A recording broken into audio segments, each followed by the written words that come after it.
സംസ്ഥാനത്ത് തദ്ദേശ തെരഞ്ഞെടുപ്പിന്റെ പ്രചാരണവും ആവേശവും ഒക്കെ തന്നെ ഉച്ചസ്ഥായിലെത്തി നിൽക്കുകയാണ്. ഞാനിപ്പോൾ നിൽക്കുന്നത് തലസ്ഥാനത്ത് മാനവീയം വീതിയിലാണ്. ഈ പ്രഭാതത്തിൽ ഒരു പ്രത്യേക വൈബാണ് ഇവിടെ. എവിടെയും തെരഞ്ഞെടുപ്പിന്റെ ഒരു പ്രചാരണവും ഒക്കെ ആവേശവും ഒക്കെ തന്നെയാണ്. എന്നോടൊപ്പം ഇന്ന് ഈ കോർപ്പറേഷൻ തെരഞ്ഞെടുപ്പിൽ മത്സരിക്കുന്ന 3 മുന്നണികളുടെയും പ്രമുഖ സ്ഥാനാർത്ഥികളാണ് ഒപ്പമുള്ളത്. LDF നിന്ന് SP ദീപക്, BJP നിന്ന് R ശ്രീലേഖ, UDF നിന്ന് KS ശബരിനാഥ്. സ്വാഗതം സ്വാഗതം സ്വാഗതം. 3 പേരെ ഒരുമിച്ച് കണ്ടപ്പോൾ ഒരു പ്രത്യേക വൈബ് തന്നെയാണ് ഇവിടെ. എന്തായാലും ഇന്ന് അവധി ദിവസമാണ്. ഇപ്പോൾ ഈ ഒരു പ്രചാരണത്തിന് ഇന്ന് തലസ്ഥാനത്ത് പ്രത്യേകിച്ച് ഈ ഉദ്യോഗസ്ഥരും ജോലിക്കാരൊക്കെ തന്നെ വീട്ടിലുള്ളൊരു ദിവസം കൂടിയാണ്. അതുകൊണ്ട് തന്നെ ഗൃഹസന്ദർശനമൊക്കെ രാവിലെ തന്നെ ആരംഭിച്ചാൽ എല്ലാവരെയൊക്കെ ഒന്ന് കാണാൻ പറ്റും, എല്ലാവരും നേരിട്ട് തന്നെ വോട്ട് അഭ്യർത്ഥിക്കാനൊക്കെ പറ്റുമെന്ന് കരുതുന്നു. ആദ്യം ശ്രീമതി R ശ്രീലേഖ, താങ്കൾ ഈ ബ്യൂറോക്രസിയിൽ നിന്ന് നേരെ ജനപ്രതിനിധിയായി മാറുമ്പോൾ അതിനുവേണ്ടി ഒരു തയ്യാറെടുപ്പൊക്കെ നടത്തുമ്പോൾ ഈ പ്രചാരണമൊക്കെ ഇപ്പോൾ ഏറെക്കുറെ ഇത്രയും ദിവസം പിന്നിട്ടപ്പോൾ ഗൃഹസന്ദർശനം വീട് തോറും കയറി ഇറങ്ങിയപ്പോൾ ആ ഒരു മാറ്റം എങ്ങനെയാണ് ഫീൽ ചെയ്യുന്നത്? വളരെ വളരെ പോസിറ്റീവായിട്ടുള്ളൊരു മാറ്റമാണ് എനിക്ക് തോന്നുന്നത്. ഞാനിപ്പോൾ എല്ലായിടവും ആയിട്ടില്ല. 6 ദിവസത്തേക്കുള്ള പ്രചരണം കഴിഞ്ഞു. അപ്പോഴേക്കും ഒരു 500 വീടുകൾ മാത്രമേ കവർ ചെയ്യാൻ പറ്റിയിട്ടുള്ളൂ, 500-ൽ പരം. പ്രശ്നം വരുന്നത് എന്താണെന്ന് വെച്ചാൽ ഓരോ വീട്ടിൽ കയറുമ്പോഴും അവർ എന്നെ ഐഡൻറ്റിഫൈ ചെയ്യുന്നുണ്ട്, പറയേണ്ട കാര്യമില്ല. പിന്നെ അവർക്ക് ഫോട്ടോ എടുക്കണം, അകത്ത് കയറണം, ഭർത്താവിനെ വിളിക്കണം, മകനെ വിളിക്കണം, മകളെ വിളിക്കണം, അങ്ങനെ എല്ലാവരെയും വിളിച്ച് കാണിക്കണം എന്നൊക്കെ പറഞ്ഞ് അങ്ങനെ ഡിലേ ആയി പോകുന്നുണ്ട്. പക്ഷേ അത് അറ്റ് ദ സെയിം ടൈം അവരുടെ വാംത്ത് കാണിക്കുന്നു. അവർക്ക് എല്ലാവർക്കും എന്നോടുള്ള ഭയങ്കര സ്നേഹം കുറച്ചും കൂടെ അടുത്ത് നിൽക്കുന്ന പോലെ. പോലീസിൽ ഇരുന്നപ്പോൾ ഇതുപോലെയൊന്നും എനിക്ക് ഫീൽ ചെയ്തിട്ടില്ല. സകല അകൽച്ചയും ഭയവും ഒക്കെ ഫീൽ ചെയ്തിട്ടുണ്ട്. പക്ഷേ ഇപ്പോൾ അങ്ങ് വന്ന് ഭയങ്കര ക്ലോസ് ആയിട്ട് അങ്ങ് ഇടപെടുകയാണ്. അപ്പോൾ അതൊരു വലിയ ഒരു നല്ല കാര്യമായിട്ട് എനിക്ക് തോന്നുന്നു, ആ വാംത്ത്, ആ ഊഷ്മളത. ഈ KS ശബരിനാഥ്, താങ്കൾ സ്ഥാനാർത്ഥിയാകുമ്പോൾ ആദ്യമായി പ്രഖ്യാപിക്കുന്ന താങ്കളെയാണ്. താങ്കളെ പ്രഖ്യാപിച്ചപ്പോൾ എന്തുകൊണ്ട് ശബരി എന്നൊരു ചോദ്യം ചോദിച്ചപ്പോൾ അതിൻ്റെ ഒറ്റ ഉത്തരമാണ് മുന്നണി നേതാക്കളൊക്കെ പറഞ്ഞത്. ഈ തെരഞ്ഞെടുപ്പിനെ ഏറ്റവും ഗൗരവത്തോടെ, എത്രത്തോളം ഗൗരവത്തോടെയാണ് UDF കാണുന്നു എന്നതിൻ്റെ ഒരു ഒറ്റ ഉത്തരമാണ് ശബരിനാഥ്. അപ്പോൾ ശബരി വരുമ്പോഴുണ്ടാകുന്നൊരു വൈബ് UDF ജില്ലയിൽ അല്ലെങ്കിൽ കോർപ്പറേഷനിലെ UDF നേതാക്കൾക്കൊക്കെ തന്നെയും ആ ഒരു ഊർജ്ജമുണ്ട് എന്നാണ് പറയുന്നത്. ഇപ്പോൾ തെരഞ്ഞെടുപ്പൊക്കെ പ്രചാരണം തുടങ്ങി ഏറെക്കുറെ ഒരു 10-12 ദിവസമൊക്കെ പിന്നിടുമ്പോൾ ആ ഒരു ഊർജ്ജം എത്രത്തോളം ഉണ്ട്, അല്ലെങ്കിൽ ആ വൈബ് എത്രത്തോളം ഉണ്ടെന്നാണ് ഫീൽ ചെയ്യുന്നത്? സ്ഥാനാർത്ഥിയുടെ പ്രഖ്യാപിച്ച് ഏകദേശം ഒരു 10-15 ദിവസം കഴിഞ്ഞു. അപ്പോൾ അവിടെ എല്ലാ വീടുകളിലും പോകുമ്പോൾ വളരെ നല്ലൊരു, നേരത്തെ മാഡം പറഞ്ഞ നല്ലൊരു വാംത്ത്, എല്ലാ വീടുകൾക്കും ബന്ധമുള്ളതുകൊണ്ടും എല്ലാവരോടും സംസാരിക്കാനും ഇടപെട്ട്. അപ്പോൾ പാർട്ടി സഹപ്രവർത്തകരുടെ ഒരു ചെറിയ പരാതി, ഇത്രയും വീട് കവർ ചെയ്യാനുണ്ട്, സാറാണെങ്കിൽ വന്ന് ഇരുന്ന് കഥയൊക്കെ പറഞ്ഞ് പോകുമ്പോൾ ഒത്തിരി നേരെ എടുക്കുന്നുള്ളൊരു പരാതി ഇന്നലെ നിങ്ങളും കണ്ടതാണല്ലോ. പക്ഷേ തീർച്ചയായിട്ടും അതിൻ്റെ ഒരു ഉണർവ് UDF കേന്ദ്രങ്ങളിൽ ഉണ്ടായിട്ടുണ്ട്. അപ്പോൾ ഞാൻ കിട്ടുന്ന സമയങ്ങളിലൊക്കെ മറ്റ് വാർഡുകളിലും കൺവെൻഷൻ അടക്കമുള്ള കാര്യങ്ങൾക്ക് പോകുന്നുണ്ട്. എന്നിരുന്നാലും വളരെ സീരിയസ് ആയിട്ട് ഈ നഗരത്തെ, ഞാൻ എപ്പോഴും പറയുന്നത് പോലെ തന്നെ എല്ലാവർക്കും ജീവിക്കാൻ കഴിയുന്ന ഭാവിയുടെ ഒരു നഗരമാക്കി തിരുവനന്തപുരത്തെ മാറ്റുവാൻ UDF വോട്ട് ചെയ്യണമെന്ന് അഭ്യർത്ഥിക്കുന്നതാണ് പോകുന്നത്. നന്നായിട്ട് എല്ലായിടങ്ങളിലും പോകുന്നുണ്ട്. കവടിയാർ പ്രത്യേകിച്ച് എനിക്ക് അടുത്തുള്ള, വളരെ അടുത്ത ബന്ധങ്ങളുള്ള സ്ഥലമായതുകൊണ്ട് നന്നായിട്ട് ആ വീടുകളിലൊരു അക്സെപ്റ്റൻസ് ഉണ്ടാകുന്നുണ്ട്. SP ദീപക്, താങ്കൾ തിരുവനന്തപുരത്ത്, ഈ 2 പേരും 2 പ്രൊഫൈലിൽ നിന്ന് വരുന്ന വ്യക്തികളാണ്. പക്ഷെ താങ്കളെ സംബന്ധിച്ച് താങ്കളും ഈ ശിശുക്ഷേമ സമിതിയുടെ തലപ്പത്തിരുന്ന വ്യക്തിയാണ്. അതിനപ്പുറത്തേക്ക് ജില്ലയുടെ, തിരുവനന്തപുരം ജില്ലയുടെ ഏറ്റവും പ്രമുഖനായ വിദ്യാർത്ഥി രാഷ്ട്രീയം മുതലേ എത്തി നിൽക്കുന്ന ഒരു വ്യക്തിയാണ്. അതുകൊണ്ട് തന്നെ അങ്ങനെ അങ്ങ് താങ്കളെ ഇവിടെ പരിചയപ്പെടുത്തേണ്ട ഒരു ആവശ്യവുമില്ല. അപ്പോൾ ഈ ഒരു ദിവസം ഈ പ്രചാരണമൊക്കെ ഇടയ്ക്ക് താരപ്രചാരകരെയൊക്കെ രംഗത്തിറക്കുന്നതൊക്കെ കണ്ടിരുന്നു. അപ്പോൾ പ്രചാരണവും ഈ ഇത്രയും ദിവസം കഴിയുമ്പോൾ ഒരു ആത്മവിശ്വാസമൊക്കെ എങ്ങനെയാണ്? ഉറപ്പായിട്ട് ജയിക്കുമെന്നുള്ള ആത്മവിശ്വാസമാണ് ഉള്ളത്. ഞാൻ എപ്പോഴും പറയുന്നത് പോലെ തന്നെ നമ്മുടെ നഗരത്തിനകത്ത് നടന്നിട്ടുള്ള ഒരു വികസനവും സംസ്ഥാനത്ത് നടന്നിട്ടുള്ള ഒരു സർക്കാർ ചെയ്തുകൊണ്ടിരിക്കുന്ന ഒരു വികസനവും ജനങ്ങൾ അംഗീകരിക്കുകയാണ്. അത് ഞങ്ങൾ പോകുന്ന സ്ഥലത്തെല്ലാം അവർ ഉള്ളിത്തട്ടി നെഞ്ചോട് ചേർത്ത് പിടിക്കുകയാണ് യഥാർത്ഥത്തിൽ ചെയ്തുകൊണ്ട് ഇരിക്കുന്നത്. അപ്പോൾ ജനങ്ങൾ അവരുടെ അനുഭവങ്ങൾ തീർച്ചയായിട്ടും നമ്മളൊക്കെ ആയിട്ട് പങ്കുവയ്ക്കുന്നുണ്ട്. അവർ ഉറപ്പിച്ച് ഇത്തരം വികസനത്തിൻ്റെ കൂടെയാണ്, ഞങ്ങൾ ഈ ക്ഷേമ പ്രവർത്തനങ്ങൾ നടത്തുന്നതിൻ്റെ കൂടെയാണ്, സാധാരണ ആളുകൾക്ക് വേണ്ടിയിട്ട് ചെയ്യുന്ന നല്ല പ്രവർത്തനത്തെ സംബന്ധിച്ചും അതുപോലെ തന്നെ നമ്മുടെ നഗരത്തിനകത്ത് വന്നുകൊണ്ടിരിക്കുന്ന വലിയ മാറ്റങ്ങളും വികസനങ്ങളും അവർ അനുഭവത്തിൻ്റെ അടിസ്ഥാനത്തിൽ മനസ്സിലാക്കിയിട്ടുള്ളവരാണ്. അപ്പോൾ അതുകൊണ്ട് ആ അനുഭവത്തിൻ്റെ ഒരു തുടർച്ചയാണ് ഞാൻ എന്നുള്ളതാണ് അവർ കരുതുകയും അതിനനുസരിച്ചുള്ള ഒരു സ്നേഹവും തരുന്നത്. നല്ല രൂപത്തിൽ പോകുന്നുണ്ട്. തീർച്ചയായിട്ടും ജയിക്കാൻ വേണ്ടിയിട്ടുള്ള ഇടതുമുന്നണി കഴിഞ്ഞ പ്രാവശ്യത്തെക്കാട്ടിലും വലിയ ഭൂരിപക്ഷത്തിൽ ജയിക്കാൻ വേണ്ടിയിട്ട് ചരിത്രത്തിൽ ഇത്രയും കാലം കോർപ്പറേഷനകത്ത് കിട്ടിയ ഏറ്റവും വലിയ വിജയമായിരിക്കും ഈ ഡിസംബർ 9-ാം തീയതി നടക്കുന്ന തെരഞ്ഞെടുപ്പിന് ഇടതുമുന്നണിക്ക് ഉണ്ടാകുന്നത്. ശ്രീമതി ശ്രീലേഖ, ഈ താങ്കൾ ഇത്രയും വർഷത്തെ ഒരു ഏറ്റവും ഉയർന്ന പദവിയിൽ നിന്ന് ഇങ്ങോട്ട് വരുമ്പോൾ ഉറപ്പായും താങ്കൾക്ക് ഇവിടുത്തെ ഒരു വികസനം, ഒരു നഗരത്തിൻ്റെ ഒരു വികസനം എങ്ങനെ ആയിരിക്കണം എന്ന് കൃത്യമായ ഒരു കാഴ്ചപ്പാടുണ്ടാകുമായിരിക്കും. ഈ നഗരത്തിൻ്റെ മുഖച്ഛായ മാറ്റാൻ 5 വർഷം കൊണ്ട് എങ്ങനെ സാധിക്കുമെന്നാണ്, എന്ത് കാഴ്ചപ്പാടാണ് താങ്കൾക്കുള്ളത്? ഞാൻ ഒരു സാധാരണ വ്യക്തിയായിരുന്നല്ലോ. ഈ സഭയ്ക്കകത്ത് നിന്ന് പെരുമാറിയ അല്ലെങ്കിൽ പരിചയമുള്ള ഒരാളല്ല. ജനങ്ങളെപ്പോലെ ജനങ്ങളുടെ കൂട്ടത്തിൽ നിന്ന് വന്ന ഒരു സാധാരണ ഒരു ഓഫീസറെ, കൂടാതെ പോലീസ് ഡിപ്പാർട്ട്മെൻറ്റിനകത്തിരുന്നുകൊണ്ട് രാഷ്ട്രീയം എന്താണ് എന്ന് വളരെ നല്ലപോലെ അറിയാവുന്ന ഒരു വ്യക്തി. അപ്പോൾ അതിൻ്റെ കാഴ്ചപ്പാട് കുറച്ച് വ്യത്യാസമാണ്. നമ്മുടെ ഒരു ജനപ്രതിനിധി പറയുന്നത് പോലെയല്ല. പുറത്തു നിന്ന് കാണുമ്പോൾ നിങ്ങളെപ്പോലെയൊക്കെ എന്താണ് ശരിക്കും വേണ്ടത് എന്നൊക്കെയുള്ളൊരു ആഗ്രഹം വരുന്നതാണ്. അപ്പോൾ അത് ഭരണം എന്ന് പറയുന്നത് വളരെ അഴിമതിരഹിതമായിട്ട് നടത്തുക എന്നുള്ളതാണ് ഏറ്റവും വലിയ കാര്യം. അപ്പോൾ അഴിമതിരഹിത ഭരണം അത് ഭാരതീയ ജനതാ പാർട്ടി ഉറപ്പുവരുത്തും.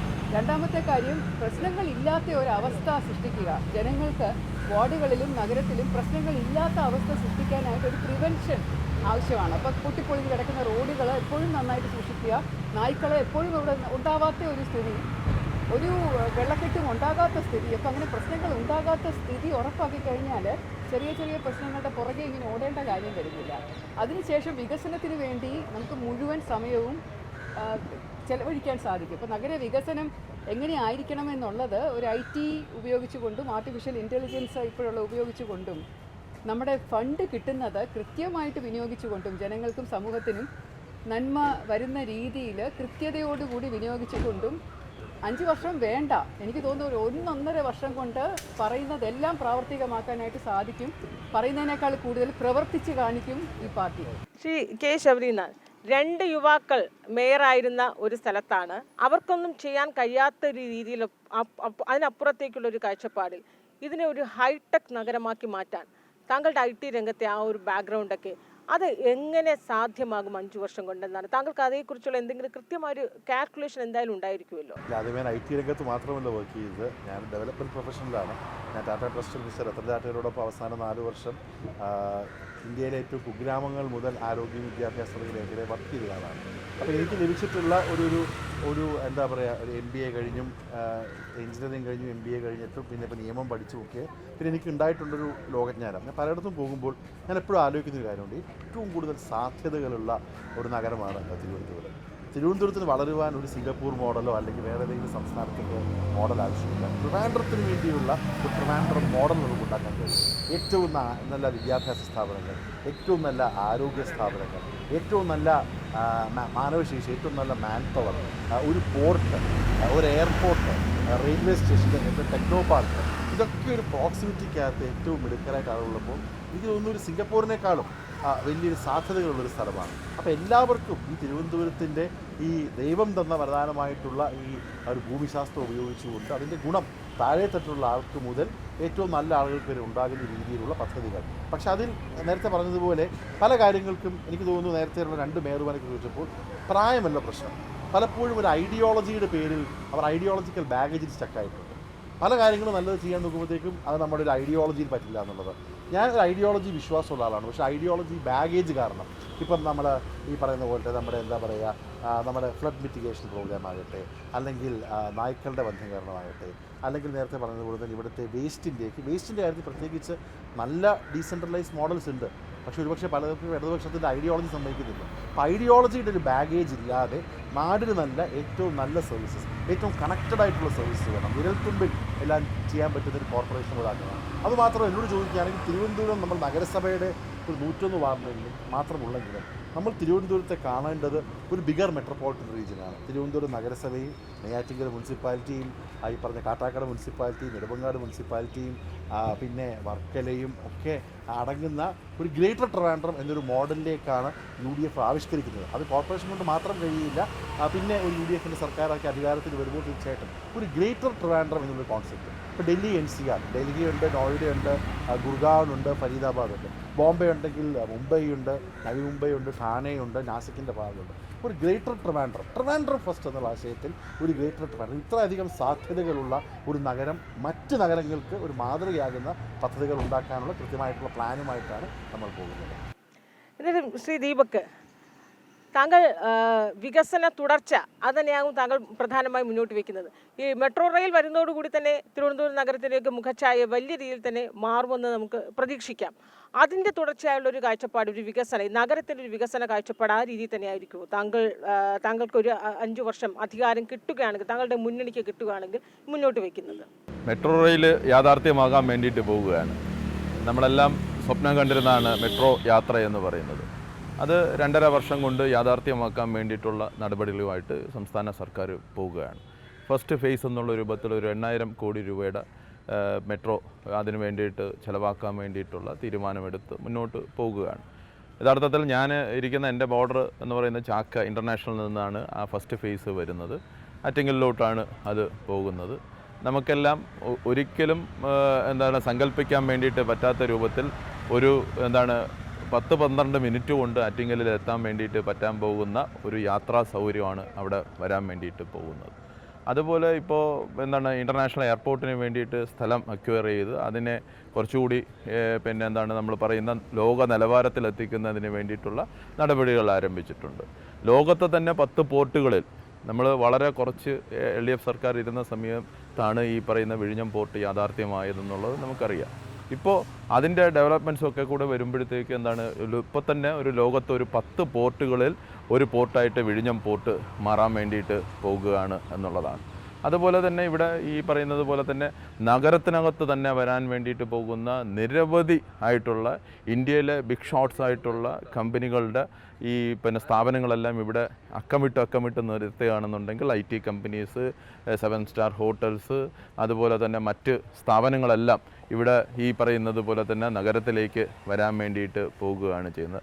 നല്ല ആശുപത്രികൾ അങ്ങനെ തുടങ്ങിയിട്ടുള്ള നമ്മുടെ ഇന്ത്യക്കകത്ത് തന്നെ സാധ്യത വെച്ച് നോക്കുമ്പോഴത്തേക്ക് ഏറ്റവും കൂടുതൽ വികസനം നടക്കാൻ പോകുന്ന ഒരു കാലഘട്ടമാണ് ഇനി അങ്ങോട്ട് വരാൻ പോകുന്ന കാലഘട്ടമാണെന്നുള്ളത് നാട്ടിലുള്ള എല്ലാവരും തിരിച്ചറിയുന്ന കാര്യമാണ്. ഇപ്പോൾ കോർപ്പറേഷനിൽ തന്നെ നോക്കുക, നമ്മളിപ്പോൾ എടുത്ത് നോക്കിയാൽ ഒരു കഴിഞ്ഞ 5 വർഷം കൊണ്ട് 6,000 കോടി രൂപയുടെ ചിലവ് നടത്തിയിട്ടാണ് ഈ കോർപ്പറേഷൻ രാജ്യം അംഗീകരിക്കുന്ന രൂപത്തിൽ നമ്പർ 1 കോർപ്പറേഷനായിട്ട് മാറിയത്. അത് ക്ലീൻ സിറ്റിയുടെ കാര്യത്തിനകത്തുണ്ട്, ആരോഗ്യ സംരക്ഷണത്തിൻ്റെ കാര്യത്തിനകത്ത്, വിദ്യാഭ്യാസ മേഖലയ്ക്കകത്തുണ്ട്. നമ്മൾ ആലോചിച്ച് നോക്കുക, ഇപ്പോൾ എത്ര നല്ല സ്കൂളുകളാണ് നമ്മുടെ നാട്ടിൽ പ്രവർത്തിച്ചു കൊണ്ടിരിക്കുന്നത്. നമ്മൾ എത്ര നല്ല റോഡുകളാണ് ഇവിടെ ഇന്നിപ്പോൾ കാണാൻ വേണ്ടിയിട്ട് കഴിയുന്നത്. ഇപ്പോൾ ഇവിടെ നിൽക്കുന്ന മാനവീയം വീതി തന്നെ എടുത്ത് നോക്കുക.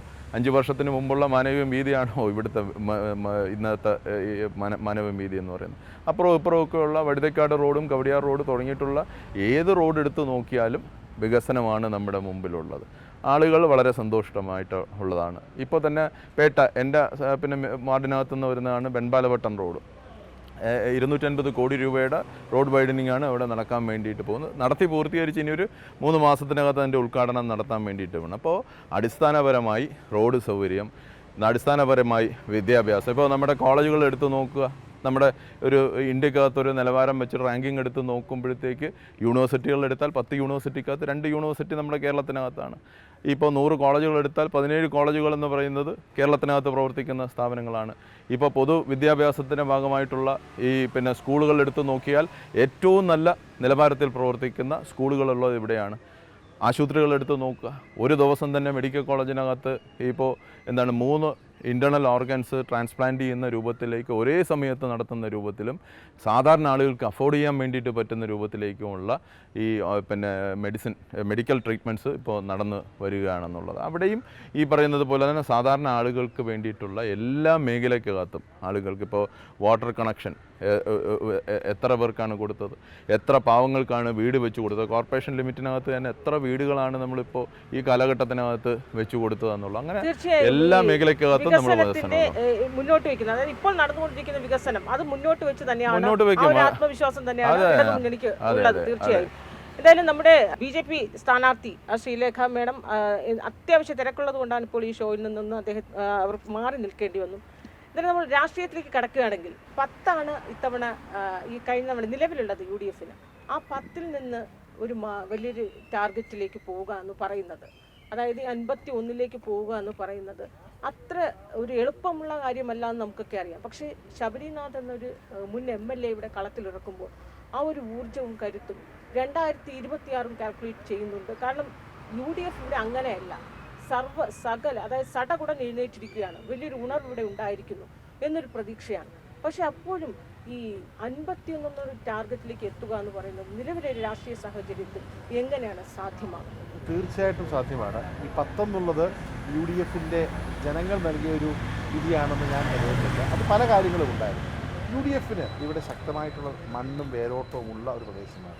ഇവിടെ നിന്ന് 9-10 MLA ഉണ്ടായിട്ടുള്ള കാലഘട്ടം ഉണ്ടായിട്ടുണ്ട്. നമ്മൾ ഏകദേശം കോർപ്പറേഷൻ പിടിക്കുന്ന വക്കിൽ തന്നെ 2 തവണ എത്തിയതാണ്. ഈ 10 എന്നുള്ളത് കഴിഞ്ഞ തവണത്തെ ഉള്ളത് ഒരു ഔട്ട്ലെയറാണ്, അത് ഒരു അബറേഷനാണ്. അതുകൊണ്ട് കറക്റ്റായിട്ടുള്ള സ്ട്രെങ്തിൽ പാർട്ടി സഹപ്രവർത്തകരുടെ എല്ലാം ശക്തമായിട്ടുള്ള പ്രവർത്തനത്തിൽ ജനങ്ങൾക്കും 45 വർഷമായാലും LDF ഭരിക്കുന്നു, എന്തെങ്കിലും മാറ്റം ഉണ്ടായിട്ടുള്ള ചോദ്യം സാധാരണ ആളുകൾ ചോദിക്കുന്നുണ്ട്. പ്രത്യേകിച്ച് കഴിഞ്ഞ ഭരണസമിതിയെക്കുറിച്ച് വലിയ ഒരു നെഗറ്റീവ് ഇടതുപക്ഷക്കാർക്കിടയിലുണ്ട്. നിങ്ങൾ ഇടതുപക്ഷക്കാർക്കിടയിൽ നിന്ന് സംസാരിച്ച് നോക്കിയാൽ പക്ഷേ ദീപക്കിനോടൊന്നും പറയത്തില്ല. പക്ഷെ നമ്മളോട് സംസാരിക്കുമ്പോൾ അല്ലെങ്കിൽ ഇവർ തന്നെ നടത്തിയ പല സർവേകളിലും ഞാൻ മനസ്സിലാക്കുന്നത് കോർപ്പറേഷനെതിരെ ജനവികാരമുണ്ടെന്നുള്ളതാണ്. ആ ജനവികാരം മറ്റൊരു ഓൾട്ടർനേറ്റീവ് ആണെന്നുള്ളതാണ്. അപ്പോൾ ജനങ്ങൾ ആലോചിക്കും ആരാണ് alternative.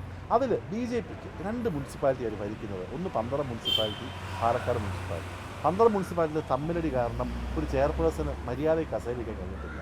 Palakkad municipality, Palakkad street light കൂടി ഇല്ലാത്തൊരു മുനിസിപ്പാലിറ്റിയാണ്. അതിനേക്കാളും കൂടുതൽ സ്ട്രീറ്റ് ലൈറ്റ് ഈ കോട്ടൂരത്തെ ആദിവാസി മേഖലയിൽ ആദിവാസി വീടുകളിലുണ്ട്. അപ്പോൾ തകർന്നടിഞ്ഞ പന്തളം മുനിസിപ്പാലിറ്റി, തകർന്നടിഞ്ഞ പാലക്കാട് മുനിസിപ്പാലിറ്റിയുമാണ് BJPയുടെ മോഡൽ. ഈ കഴിഞ്ഞ നല്ല കാര്യങ്ങൾ കുറേയൊക്കെ ദീപക്ക് പറഞ്ഞെങ്കിലും ഞാൻ ഹൃദയത്തെ കൈവച്ച് പറയുകയാണ്, ഇവിടെ മലിനവെള്ളത്തിൽ കിടന്ന് ആവേരഞ്ചാൻ തോട്ടിൽ കിടന്ന് 1-2 ദിവസം അല്ലെങ്കിൽ 1.5 ദിവസം എല്ലാവരും തപ്പിയിട്ട് ഇവിടെ മലിനമായിട്ടുള്ള എന്താ പറയുക നമ്മുടെ കമ്പോസ്റ്റൊക്കെ വരുന്നൊരു സ്ഥലത്ത് ജോയ് എന്ന് പറഞ്ഞ യുവാവ് മരണപ്പെട്ട തിരുവനന്തപുരം നമ്പർ 1 എല്ലാവരും സന്തോഷമുള്ളത് എനിക്ക് വിശ്വസിക്കാൻ കഴിയുന്നില്ല. മെഡിക്കൽ കോളേജിൻ്റെ കാര്യം പറഞ്ഞു, നല്ല അടിസ്ഥാന സൗകര്യം നമുക്കുണ്ട്. പക്ഷേ അതേ SITയിൽ പോയ ഒരു കുട്ടിയുടെ ഒരു അനുപാത വീട്ടിൽ കാര്യങ്ങൾ അറിഞ്ഞതില്ലേ, ആ വീട്ടുകാരോട് നമ്മൾ നമ്പർ 1 പറഞ്ഞാൽ അതേ മനസ്സിലാക്കി. ഇവിടെ ഓപ്പറേറ്റ് ചെയ്യാൻ മെഷീൻസ് ഇല്ല, ആളുകൾ വീട്ടിൽ പോയി വാങ്ങിക്കണമെന്ന് പറഞ്ഞ് കരഞ്ഞ വിലപിച്ച ഫേസ്ബുക്ക് പോസ്റ്റ് ഇട്ട ഡോക്ടർ ഹാരിസ് എന്ന് പറഞ്ഞ ഇടതുപക്ഷക്കാരനോട് നമ്മൾ നമ്പർ 1 പറഞ്ഞ് വിശ്വസിക്കാൻ കഴിയുമോ? അതേപോലെ തന്നെ ഇവിടെ SC/ST ഫണ്ട് വെറും 1.5% മാത്രം യൂട്ടിലൈസ് ചെയ്യുക. ടോട്ടൽ ഫണ്ട് CAG റിപ്പോർട്ട് പ്രകാരം 45 എന്ന് വെച്ചാൽ 50 മാർക്കാണ് പാസ് മാർക്ക്, ഒരു 45% മാത്രം യൂട്ടിലൈസ് ചെയ്ത് അതിനെതിരെ കുറിപ്പെഴുതി CAGക്കാരോട് നമ്മൾ നമ്പർ 1 പറഞ്ഞ് വിശ്വസിക്കുന്നത്. നമ്പർ 1 ആവാനുള്ള അടിത്തറ തിരുവനന്തപുരത്തിലുണ്ട്. ആ അടിത്തറയിൽ നിന്നുകൊണ്ട് ഈ നാടിനെ നമ്പർ 1 ആക്കണമെങ്കിൽ 45 വർഷമായിട്ട് ഭരിക്കുന്ന LDF മാറണം. ഇവിടെ ഭരണം തെളിയിക്കാൻ കഴിയാത്തുള്ള BJP വരുന്നത് ഓൾട്ടർനേറ്റീവ് ആയിട്ടുള്ളത് എല്ലാവരുടെയും മനസ്സിൽ പതിഞ്ഞ ആളുകൾക്ക് വിശ്വാസമുള്ള ഇന്ത്യൻ നാഷണൽ കോൺഗ്രസ് നയിക്കുന്ന UDF ആണ്. എന്തായാലും സർക്കാരിനെ പ്രതിരോധത്തിലാക്കുന്ന നിരവധി വിഷയങ്ങളാണ് ഈ സമയത്തുള്ളത്. ഇതൊക്കെ തന്നെയാണ് UDF ആയാലും മറുഭാഗത്ത് BJP ആയാലും ഒക്കെ ഉയർത്തിക്കാട്ടുന്നത്. ഈ ആരോപണങ്ങളെ അല്ലെങ്കിൽ ഇതൊക്കെ ഈ പ്രതിപക്ഷം ആയുധമാക്കുന്ന വിഷയങ്ങളെയൊക്കെ തരണം ചെയ്ത് വീണ്ടും അധികാരം നിലനിർത്താൻ കഴിയുമെന്നുള്ളൊരു ആത്മവിശ്വാസം ഉണ്ടോ? കാരണം ചെറിയ ആരോപണങ്ങളൊന്നും അല്ല മറുഭാഗത്തവർ ഉന്നയിക്കുന്നത്, വേറെ ആരോപണങ്ങളാണ്. പക്ഷേ കഴിഞ്ഞ ഒരു 9.5 വർഷം കൊണ്ട് ഇങ്ങനെ ആരോപണങ്ങൾ ഉന്നയിച്ചു കൊണ്ടേയിരിക്കുകയാണ്. ചെറുതും വലുതുമായിട്ടുള്ള ആരോപണങ്ങൾ ഇങ്ങനെ ആരോപിച്ചു കൊണ്ടേയിരിക്കുകയാണ് നമ്മുടെ നാട്ടിനകത്ത്. ഏതെങ്കിലും ഒരു ആരോപണം തെളിയിക്കാൻ വേണ്ടിയിട്ട് ഈ പ്രതിപക്ഷത്തിന് കഴിയുന്നുണ്ടോ? ഏതെങ്കിലും ഒരു ആരോപണം ഇന്നതുപോലെ ഇങ്ങനെ ഒരു ആരോപണം ഇപ്പോൾ തന്നെ മെഡിക്കൽ കോളേജിൽ ഒരു SITയുടെ വിഷയം പറഞ്ഞു, അതൊരു അവിടുത്തെ ഒരു എന്താണ് ഒരു കമ്മിറ്റി അതിനെ സംബന്ധിച്ച് ഒരു അന്വേഷണം നടത്തുകയാണ്. അതിൻ്റെ റിപ്പോർട്ട് വരട്ടെ, അപ്പോഴല്ലേ നമ്മൾ പറയാൻ പറ്റുള്ളൂ. നമ്മളൊരു കാര്യം മനസ്സിലാക്കേണ്ടതെന്ന് പറഞ്ഞാൽ നമ്മളിപ്പോൾ അതിനുള്ള പ്രതിരോധ മരുന്ന് കുത്തിവെച്ച് പത്തനാപുരത്ത് കുട്ടിവെന്ന് മരണപ്പെട്ടത് ആരോപണമല്ലേ? ഇപ്പോൾ ആ മൃതദേഹങ്ങൾ നമ്മൾ കണ്ടതില്ല, മൃതദേഹം ഉൾപ്പെടെയുള്ള ചാനലുകൾ ഇത് ചെയ്തില്ല. ഇതൊന്നും ആരോപണമല്ല, ഇതൊക്കെ നഗ്നമായിട്ടുള്ള സത്യമാണ്. ഞാൻ നെഗറ്റീവ് പറയില്ല. അതിൽ നിന്ന് നമ്മുടെ നാട് മുന്നോട്ട് പോകണം. അങ്ങനെ ഒരു ദുരവസ്ഥ ജോയ്ക്കുണ്ടായ ദുരവസ്ഥ, ആ കുടുംബങ്ങൾക്ക് SIT വേണ്ട ദുരവസ്ഥ ഉണ്ടാകാൻ പാടില്ല. അത് ഉണ്ടാകരുത് എന്നുള്ളത് ഭരിക്കുന്ന കോർപ്പറേഷനും മുന്നണിയും ഒക്കെ ഉറപ്പുവരുത്തണം. ഇത് ഈ ജോയിയെ സംബന്ധിച്ച് പറഞ്ഞല്ലോ, റെയിൽവേ നിയന്ത്രണത്തിലുള്ള നമ്മൾ ഒരുപാട് ചർച്ച ചെയ്ത വിഷയങ്ങളാണ് ഈ കാര്യങ്ങളെല്ലാം. ജോയി റെയിൽവേ നിയന്ത്രണത്തിലുള്ള അവരുടെ ഒരു ജീവനക്കാരനാണ് ഈ പറയുന്നത് പോലെ തന്നെ ഈ തൊഴിലെടുക്കുന്ന സമയത്ത് മരിക്കുന്ന ഒരു സാഹചര്യമായത്. അപ്പോൾ അതിനെ സംബന്ധിച്ചപ്പോൾ റെയിൽവേ നിയന്ത്രണത്തിലുള്ളിടത്തെല്ലാം നമുക്ക് കോർപ്പറേഷൻ എന്ന് പറയുന്ന രൂപത്തിൽ അവിടെ പോയി ഇടപെടാനും അത് പരിഹരിക്കാനും ഒന്നും പറ്റുന്ന കാര്യമല്ല. മെഡിക്കൽ കോളേജിനെ സംബന്ധിച്ച് നമ്മൾ ആലോചിച്ച് നോക്കുക, കോടിക്കണക്കിന് ആളുകൾ സാധാരണപ്പെടുന്ന ആളുകൾ വന്ന് ചികിത്സിച്ച് പോകുന്നൊരു മെഡിക്കൽ കോളേജുകളാണ്. ഇവിടെ ഈ ഇത്തരം മെഡിക്കൽ കോളേജുകളെ ഇവിടെ ശരിയായ രൂപത്തിൽ നടക്കുന്ന ഈ പറയുന്നത് ഏറ്റവും എക്സ്പേർട്സ് ഉള്ള ഡോക്ടർമാരും അവരുടെ സേവനമൊക്കെ നടക്കുന്ന ഒരു മെഡിക്കൽ കോളേജിനെ ആക്ഷേപിക്കുകയും ഒക്കെ തുടർന്ന് വരുമ്പോഴത്തേക്ക് ആരെ സഹായിക്കുന്നത്? സ്വകാര്യ മേഖലയാണ് നമ്മൾ ഇവിടെ സഹായിച്ചുകൊണ്ട് ഇരിക്കുന്നത് എന്നുള്ളതാണ്. അപ്പോൾ അതാണ് ഇപ്പോൾ എന്താണ് വളരെ സീരിയസ് ആയിട്ടുള്ള മറ്റ് വിഷയങ്ങളുണ്ട്. അതൊന്നും ഈ പറയുന്ന നമ്മുടെ നാട്ടിനകത്ത് ഇപ്പോൾ ഉയർത്തുന്നത്. ഇന്ന് തന്നെ എന്താണ് BJPയുടെ ഒരു സ്ഥാനാർത്ഥിയായിട്ടുള്ള ആനന്ദ് എന്ന് പറയുന്ന ഒരാൾ ഇന്ന് പത്രം കണ്ടപ്പോൾ നമ്മൾ ഞെട്ടിപ്പോവുകയാണ് ചെയ്യുന്നത്. എന്താണ് ഒരാൾ മത്സരിക്കാൻ വേണ്ടിയിട്ടുള്ള ഒരു തയ്യാറെടുപ്പ് BJP കഴിഞ്ഞ 10-35 വർഷം RSSനകത്ത് പ്രവർത്തിച്ചതിന് ശേഷം ഈ പറയുന്ന കണക്ക് അവിടെ സ്ഥാനാർത്ഥിയാകേണ്ട ആൾ അയാൾക്ക് നിഷേധിച്ച് അയാൾ സ്വതന്ത്രമായി മത്സരിക്കാൻ വേണ്ടിയിട്ട് പറഞ്ഞ് RSSകാർ പോയി ഭീഷണിപ്പെടുത്തിയതിനെ തുടർന്ന് അയാൾ സ്വയം കുറിപ്പ് എഴുതി വെച്ചിട്ട് ആ കുറിപ്പ് നമ്മൾ ഇന്നിപ്പോൾ എല്ലാ മാധ്യമങ്ങളിലും കൂടിയും പുറത്തു വരുന്നുണ്ട്.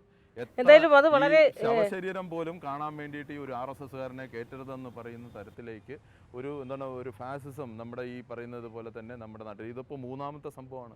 അനിൽ ഉൾപ്പെടെ ഒരു കൗൺസിലർ ഉൾപ്പെടെയുള്ള ആളുകൾ മരിക്കുന്ന സാഹചര്യമാണ്, നമുക്ക് ആത്മഹത്യ ചെയ്യുന്ന സാഹചര്യമാണ്. തീർച്ചയായും അതൊന്നും ഒരിക്കലും ഈ സമയത്ത് കാരണം ഇന്നലെ സംഭവിച്ച ആത്മഹത്യ എന്ന് പറയുന്നത് അതൊരിക്കലും വളരെ ദൗർഭാഗ്യപരമായ ഒരു സാഹചര്യമായിരുന്നു. അതൊരിക്കലും സംഭവിക്കാൻ പാടില്ലാത്ത, ഒരിക്കലും നടക്കാൻ പാടില്ലാത്ത. പക്ഷെ അതിന് മറുപടി പറയേണ്ട വ്യക്തി ഇപ്പോൾ കൃത്യമായി പ്രതിരോധിക്കേണ്ട വ്യക്തി ഇവിടെ ഒരാൾ എന്തോ കാരണമാവട്ടെ ഒരു രാഷ്ട്രീയ പാർട്ടി അധികാരം പിടിക്കാൻ വേണ്ടി കോടികൾ ചെലവാക്കുമ്പോൾ നമ്മൾ പറയും സാധാരണ പ്രവർത്തകരുടെ ജീവൻ സംരക്ഷിക്കണം എന്നുള്ളത്. അത് മറ്റൊരു കോണ്ടെക്സ്റ്റിലാണ് പറഞ്ഞത്. ഇപ്പോൾ BJP സ്വന്തം പാർട്ടിയുടെ ഉൾപ്പോരിൽ നിന്ന് അവിടെ പ്രവർത്തകരുടെ ജീവൻ സംരക്ഷിക്കണം എന്നുള്ളൊരു കാര്യമാണ് എനിക്ക് ആദ്യം പറയാനുള്ളത്. അതേപോലെ തന്നെ ഇതേ RSSകാരൻ്റെ പ്രവർത്തകനെ ദീപക് നയിക്കുന്ന മുന്നണി LDFൽ പാങ്ങോട് സ്ഥാനാർത്ഥീകരിക്കുകയാണ്. കഴിഞ്ഞ ഒരു മാസം മുമ്പ് റൂട്ട് മാർച്ചിൽ RSSൻ്റെ വേഷവിധാനമിട്ട് റൂട്ട് മാർച്ച് നടത്തിയ ആൾ ഇന്ന് പാങ്ങോടത്ത് CPI കാൻഡിഡേറ്റാണ്. അതുപോലെ തന്നെ ദീപകിൻ്റെയൊക്കെ ആ ഏരിയയിലുള്ള കഴക്കൂട്ടത്ത് ഭാഗത്തുള്ള ശ്രീകാര്യ ലോക്കൽ കമ്മിറ്റിയിലെ ഒരു അംഗം പറയുകയാണ് BJPയെ സഹായിക്കാൻ വേണ്ടി കടകംപള്ളി സുരേന്ദ്രനടക്കം സഹായിക്കുകയാണെന്ന് പറയുകയാണ്.